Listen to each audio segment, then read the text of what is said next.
నమస్కారం, సుఖీభవకు స్వాగతం. ఈ రోజు సుఖీభవలో మెదడు చురుకుగా పనిచేయాలా? పసిబిడ్డ తాగిన పాలన్నీ కక్కేస్తోందా? పొట్టలో తీరని వేదన, స్టమక్ ఫ్లూ, దంత వైద్యంలో లేజర్ చికిత్సలు, ఇంకా హెల్త్ టిప్. మనలో కొంతమంది బుర్ర పాదరసంలా పనిచేస్తూ ఉంటుంది. ఏ పనైనా ఉత్సాహంగా చురుకుగా చేసేస్తూ ఉంటారు. మంచి ఏకాగ్రతతో చకచక చలాకీగా నిర్ణయాలు తీసుకుంటూ ఉంటారు. మరి అందరికీ ఇలాంటి చురుకైన బుర్ర ఉంటుందా అంటే లేదనేదే సమాధానం. చాలా మందికి వయసు పైబడుతున్న కొద్దీ మెదడు పనితీరు మందగిస్తూ వస్తూ ఉంటుంది. చురుకుదనం పాళ్లు తగ్గుతూ ఉంటాయి. మతిమరుపు, ఏకాగ్రత లేకపోవటం వంటి సమస్యలు ఎదురవుతూ ఉంటాయి. ఈ సమస్యల్ని అధిగమించేందుకు మెదడును ఎప్పుడూ చురుకుగా, ఉత్సాహంగా ఉంచుకునేందుకు మన సంప్రదాయ వైద్యం ఆయుర్వేదం చెబుతున్న పరిష్కార మార్గాల గురించి ఇప్పుడు తెలుసుకుందాం. మెదడు మన మనుగడకు మూలాధారం. మన ఆశలకు, ఆలోచనలకు, బంధాలకు, అనుబంధాలకు, ఆశ్చర్యాలకు, మేధస్సుకు, చివరికి బాధలకు అన్నింటికీ ఇదే భాండాగారం. మీకు తెలుసా, మన మొత్తం శరీర బరువులో మెదడు బరువు కేవలం 2%. కానీ గుండె నుంచి సరఫరా అయ్యే రక్తంలో 15% విధిగా మెదడుకు వెళ్లాల్సిందే. ఇక మనం పీల్చే ప్రాణవాయువులో 20% మెదడే స్వీకరిస్తుంది. అంతేకాదు, మన కోసం తయారయ్యే శక్తిలో 5వ వంతు మన మెదడే వినియోగిస్తుంది. బరువు ప్రకారం మెదడు చిన్నదే కావచ్చు, కానీ తాను నిర్వహించే విధుల ప్రకారం చూస్తే మాత్రం మన ప్రతి కదలిక, మన ప్రతి ఆలోచన, మన ప్రతి పని లెక్క ప్రకారం అన్నీ దానివే. ఈ నేపథ్యంలో మన మెదడుకు రక్త సరఫరా తగ్గినా, తగినంత ప్రాణవాయువు అందకపోయినా మెదడు పనితీరు మందగిస్తుంది. మనల్ని నడిపించే మన మెదడు చురుకుగా పనిచేయడానికి మనం ఏం చేయాలో వివరిస్తున్నారు ఆయుర్వేద నిపుణులు. బ్రెయిన్ అనేది పూర్తిగా మన శరీరాన్ని మొత్తం అది కంట్రోల్ చేస్తుంది. కాబట్టి ఎప్పుడైతే మన బ్రెయిన్ సక్రమంగా ఉంటుందో, అంటే మేధస్సు సక్రమంగా ఉంటుందో, అప్పుడు మనం చేసే పని అవన్నీ మనం ఏదైనా చెయ్యి ఎత్తి చెయ్యి కింద పెట్టినా కానీ బ్రెయిన్ పనిచేయాలి. కాబట్టి వీటన్నిటికీ సక్రమంగా, అంటే కొన్నిసార్లు ఏమవుతుందంటే ఉత్తమ జ్ఞాపకశక్తి కాదు అసలు. మనకి ఏదైతే మనం చేసే ఏదైతే కొన్ని పనులు ఉన్నాయో అవన్నీ కూడా కొన్ని రోగాల ద్వారా కూడా ఆగిపోతూ ఉంటాయి. ముఖ్యంగా కొన్ని నరాలకు సంబంధించిన రోగాలు ఉంటాయి. అలాగే బ్రెయిన్లో కొన్ని రకాలైన ఇబ్బందులు కలిగి ఆ న్యూరాన్ సక్రమంగా పనిచేయనప్పుడు, అందులో కెమిస్ట్రీ న్యూరో కెమికల్స్ ఏవైతే ఉంటాయో సక్రమంగా చేరినప్పుడు కూడా రోగాలు రావడం అనేది చూస్తున్నాం. ముఖ్యంగా డిమెన్షియా, ఆల్జిమేస్, ఈరోజు చాలామందిలో చూస్తున్నాం మనం. ఇవన్నీ కూడా రాకుండా ఉండాలంటే, మన బ్రెయిన్ సక్రమంగా పనిచేయాలంటే ఈరోజు పరిశోధనలు కూడా మన ఆయుర్వేదంలో చెప్పినా కూడా ఇవాళ మనం ఇన్కల్కేట్ చేసుకుని దాటిని మనం ఉపయోగించుకుంటే కనుక ఫ్యూచర్లో మనకి ఎన్ని సంవత్సరాలైనా బ్రెయిన్ అనేది యాక్టివ్గా పనిచేయడానికి అవకాశం ఉంటుంది. ముఖ్యంగా ఏంటంటే మనం తినే ఆహారం చాలా ముఖ్యం. అందులో పూర్వం మన వాళ్ళు చెప్పినట్టు ఏదైతే దంపుడు బియ్యం ఉందో, ఏదైతే మిల్లెట్స్ ఉన్నాయో, ఏదైతే ప్రాంతీయ ఆహారాలు ఏవైతే ఉన్నాయో అవన్నీ తప్పనిసరి తినాలి. అలాగే నెయ్యి అనేది చాలా మంచిది. ముఖ్యంగా నెయ్యి, రకరకాల నెయ్యిలు అనేవి వాడుతున్నాం ఈరోజు. అలా కాకుండా పీనట్ అంటారు, రకరకాలు అంటున్నారు. ఏదైనా ఉన్నా కానీ మనకి శాస్త్రంలో 8 రకాలైన జంతువుల నుంచి తీసిన నెయ్యి కూడా మనం వాడచ్చు అని చెప్పారు. కాకపోతే ఏంటంటే ఆవు నెయ్యి, గేదె నెయ్యి అనేవి శ్రేష్టము.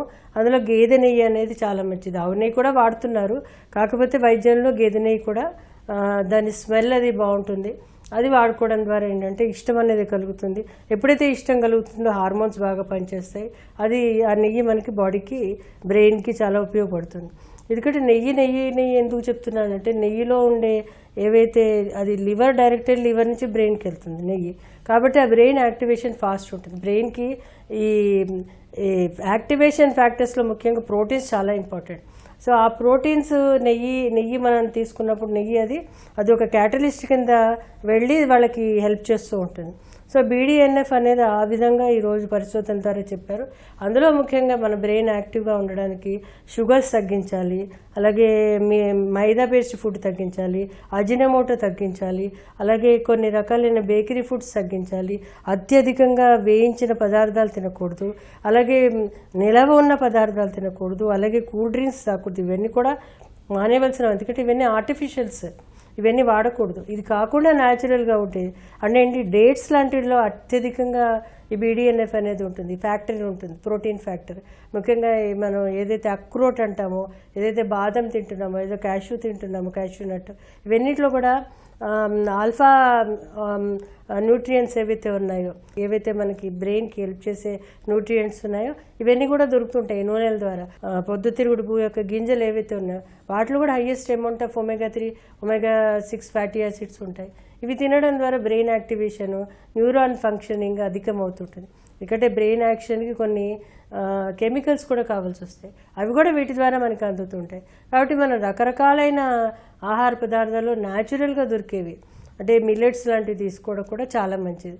అత్యధికంగా మన ఫుడ్లో తీసుకోవాల్సిందంటే స్ప్రౌట్స్, అలాగే బ్రొకోలీ లాంటివి, ఫ్రెష్ క్రాప్స్ ఏవైతే వస్తాయో అవి తీసుకోవడము, అలాగే డ్రై ఫ్రూట్స్ ఏవైతే మనకు దొరుకుతున్నాయో ఏ డ్రై ఫ్రూట్ తీసుకున్నా పర్వాలేదు, రోజులో ఒకసారైనా తీసుకోవడానికి ప్రయత్నం చేయాలి.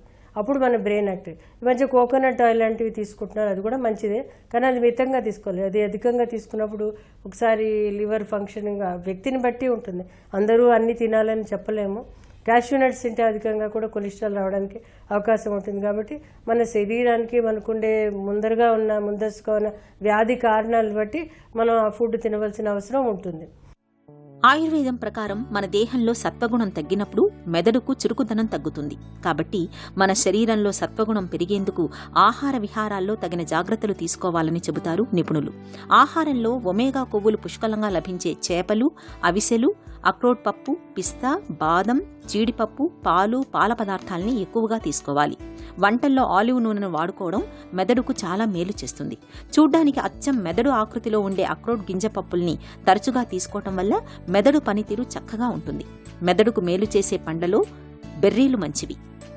బీట్రూట్, చిక్కుళ్లలో ఉండే యాంటీ ఆక్సిడెంట్స్ మెదడు కణాలను దీర్ఘకాలం ఆరోగ్యంగా ఉంచుతాయి. ఇక చిప్స్, కోలాల వంటి జంక్ ఫుడ్, కొవ్వు ఎక్కువగా ఉండే ఆహారాలు, మద్యం, పొగ వంటి అలవాట్లు మెదడు పనితీరును మందగింపచేస్తాయి. కాబట్టి ఇలాంటి వాటికి దూరంగా ఉండాలి. ఇంకొక ముఖ్యమైన విషయం ఏంటంటే కొన్ని రకాలైన సప్లిమెంట్స్, ముఖ్యంగా నియాసిన్ అధికంగా ఉండే సప్లిమెంట్స్ కూడా ఈ బ్రెయిన్ యాక్టివేషన్కి చాలా ఉపయోగపడుతుంటాయి.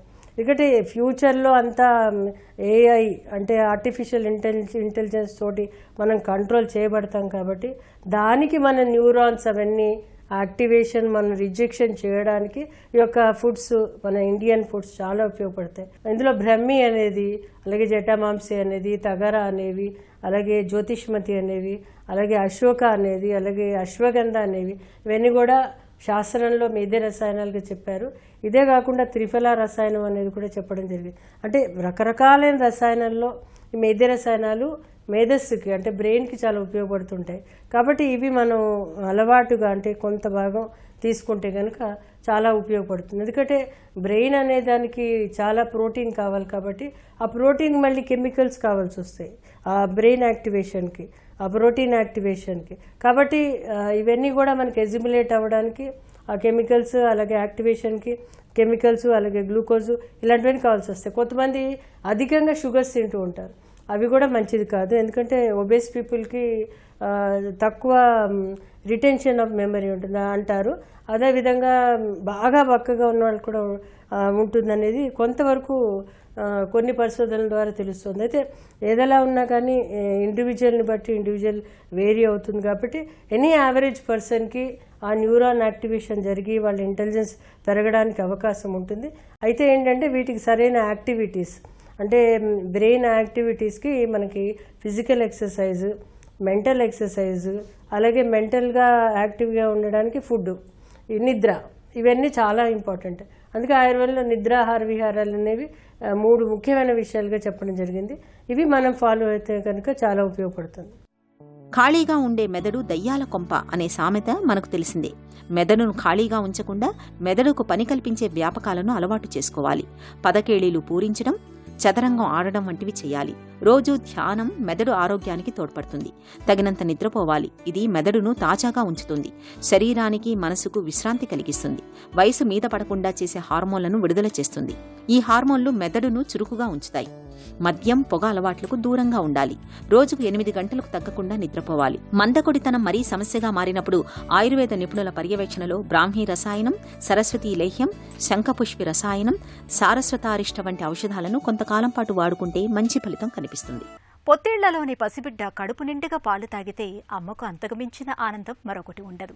అయితే కొంతమంది చంటి పిల్లలు పాలు తాగిన కాసేపటికి తాగిన పాలన్నీ కక్కుకుంటూ ఉంటారు. కొన్నిసార్లు పెరుగు తరకల్లా వాంతవుతూ ఉంటుంది. ఇలాంటప్పుడు చంటి బిడ్డకు ఏమైందోనని తల్లిదండ్రులు ఒకటే ఆందోళన చెందుతూ ఉంటారు. పసిపిల్లలు తాగిన పాలన్నీ కక్కుకుంటున్నప్పుడు అన్ని సందర్భాల్లోనూ ఆందోళన చెందాల్సిన అవసరం లేదంటారు డాక్టర్లు. అసలు చంటి పిల్లలు తాగిన పాలను కక్కుకోవడానికి వెనుక కారణాలేంటి, ఈ సమస్యకు చికిత్స ఎప్పుడు అవసరం, పసిబిడ్డలో పాలవాంతి గురించిన పూర్తి వివరాలను ఇప్పుడు తెలుసుకుందాం. యాక్చువల్లీ తాగిన పాలన్నీ ఒక్కొక్కసారి స్పాంటేనియస్గా కక్కేస్తారండి పిల్లలు. But per day 1 to 2 episodes లేక 3 ఎపిసోడ్స్ అవుతూ, బట్ వెయిట్ చక్కగా ఎడ్యుకేట్గా ఉండి మనకి బేబీకి ఇబ్బంది లేకుండా దాని తర్వాత every month to month growth బాగుంటే మాత్రం నథింగ్ టు వరీ అండి. మోస్ట్లీ అది ఏంటంటే గ్యాస్ట్రోఈసోఫేజియల్ రిఫ్లెక్సెస్ చాలా కామన్గా ఉంటుంది పుట్టిన పిల్లల్లో. అది మంత్స్ పెరిగే కొద్దీ మనకి తగ్గుతా వచ్చింది. వాళ్ళకి ఏంటంటే స్పింక్టర్ అనేది ఒక పార్ట్ ఆఫ్ ద ఈసోఫాగస్ అంటే కొంచెం లూజ్గా ఉంటుంది కాబట్టి ఆ రిటర్న్ అంటే తాగిన పాలు అలా కక్కేస్తూ ఉంటారు. దానికి మనం పెద్దగా ఇది ఫాలో అవ్వాల్సిన అవసరం లేదు, ట్రీట్మెంట్ ఏమి అవసరం పడదు.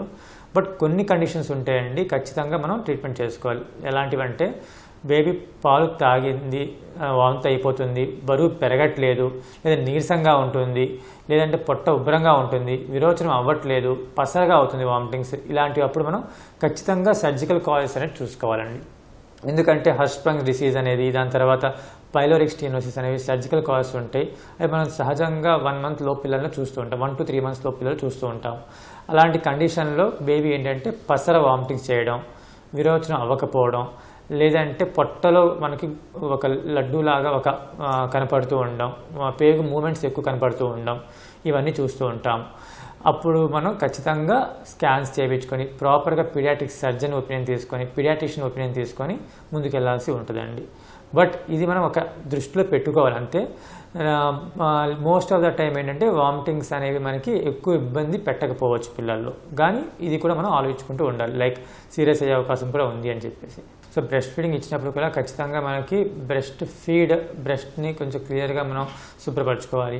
ఈవెన్ బాటిల్ ఫీడ్స్ ఇస్తున్నప్పుడు ఖచ్చితంగా మనం స్టెరైల్ చేయాలి. బాటిల్ ఫీడ్ ఎప్పుడైతే ఇస్తామో ఖచ్చితంగా ప్రతి ఫీడింగ్ తర్వాత దాన్ని మనం బాయిల్ చేయాలి. ఎందుకంటే కొంచెం ఇన్ఫెక్షన్ ఉన్నా కూడా బాగా వామిటింగ్స్, లూజ్ టూస్, డైరియా అయ్యే అవకాశాలు చాలా ఎక్కువ అండ్ చాలా ప్రమాదకరం. ఫీడింగ్ ఇచ్చిన తర్వాత ఖచ్చితంగా మనం ఒక 10 to 15 minutes బర్పింగ్ చేయాలంటామండి. బర్పింగ్ అంటే భుజం మీద వేసుకొని ఒక 15-20 నిమిషాలు తట్టాలి.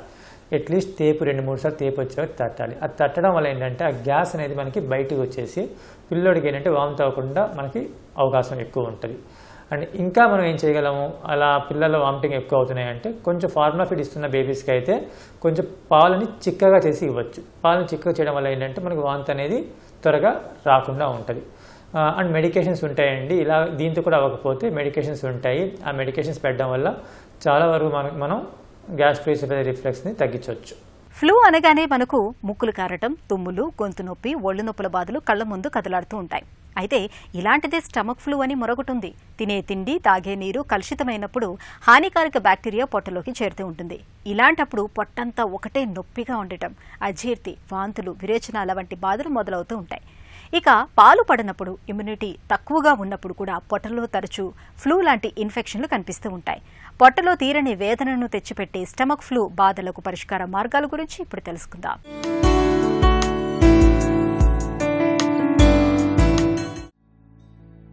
మనల్ని తరచూ పలకరించే జలుబు, తుమ్ములు, జ్వరంలాగే మన పొట్టలో కూడా తరచూ కొన్ని రకాల బాధలు కనిపిస్తూ ఉంటాయి. పొట్టలో కనిపించే సమస్యల్ని డాక్టర్లు స్టమక్ ఫ్లూ అని పిలుస్తారు. తీసుకున్న ఆహారం సరిగా జీర్ణం కాకపోవటం, గ్యాస్ట్రిక్ సమస్యలు, జీర్ణ వ్యవస్థలో తలెత్తే ఇలాంటి సమస్యల్ని మనం చాలా తేలిగ్గా తీసుకుంటాం.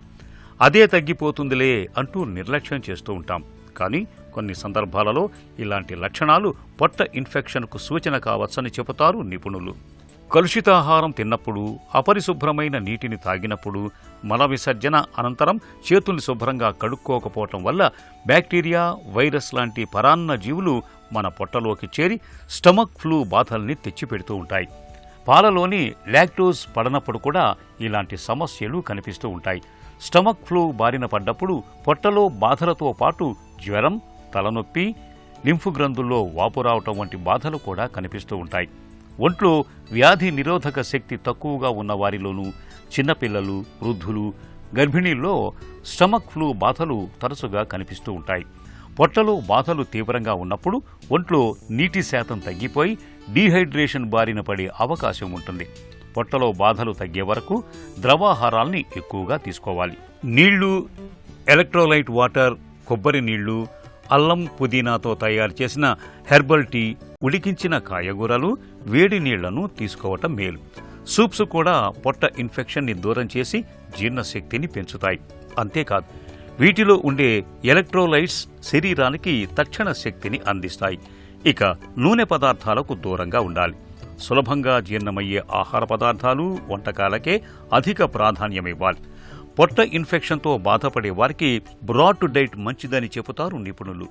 ఇందులో భాగంగా అరటిపండ్లు, అన్నం, యాపిల్ సాస్, టోస్ట్ వంటివి తీసుకోవాల్సి ఉంటుంది.